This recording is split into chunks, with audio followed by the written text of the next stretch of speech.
ठाकरेंच्या शिवसेनेचे 4 आमदार, 3 खासदार आणि काँग्रेसच्या 5 आमदारांनी घेतली एकनाथ शिंदेंची भेट। पुढील 2 महिन्यात शिंदेंच्या शिवसेनेत प्रवेश करण्याची शक्यता, उदय सामंतांचा दावा। दावोसमध्ये महाराष्ट्राचा डंका, मुख्यमंत्र्यांच्या दौऱ्याच्या पहिल्याच दिवशी 6,25,000 कोटींचे गुंतवणूक करार, राज्यातील उद्योग भरभराटीला येणार।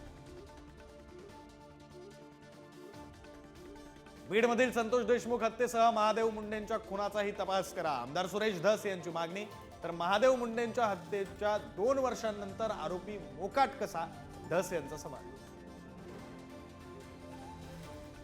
वाल्मिक कराडची कोठडी आज संपणार, कराडची आज पुन्हा कोर्टात हजेरी, आरोपींसोबतच्या सीसीटीव्हीनं पाय आणखी खोलात।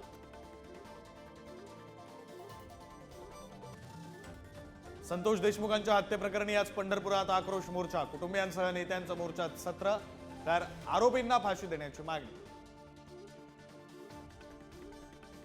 सैफचा हल्लेखोर 7 महिन्यांपूर्वी डावकी नदी ओलांडून आला भारतात, मेघालय बांगलादेश सीमा ओलांडण्यासाठी एजंटला दिले 4,000 रुपये, घुसखोरीसाठी मदत केलेल्या एजंटच्या नेटवर्कचा तपास सुरू।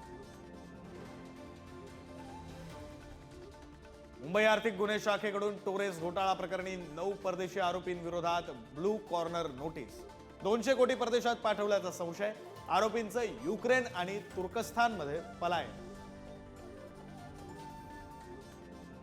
कुर्ला बस अपघात प्रकरणी धक्कादायक माहिती, बेस्ट प्रशासन आणि मौर्या कंपनीमध्ये करारच झालेला नव्हता, चौकशी अहवालातून उघड, बेस्ट प्रशासनाचा प्रवाशांच्या जीवाशी खेळ। मराठी माणसावरील अन्यायाविरोधात अॅट्रॉसिटी कायदा करा, मराठीवर अत्याचाराचे वाढते प्रकार पाहून आम्ही गिरगावकर संस्थेची मागणी, रस्त्यावर उतरण्याचाही दिला इशारा। शिर्डीच्या पोहेगावात सराफा दुकानात चोरी आणि प्राणघातक हल्ला, दुकानदारासह मुलगा गंभीर जखमी, 2 आरोपींना अटक, 1 जण फरार।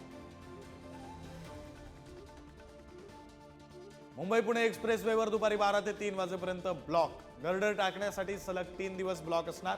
तर पश्चिम रेल्वेवरही 24 आणि 25 जानेवारीला 277 लोकल रद्द, माहीम ते वांद्रे पुलासाठी ब्लॉक।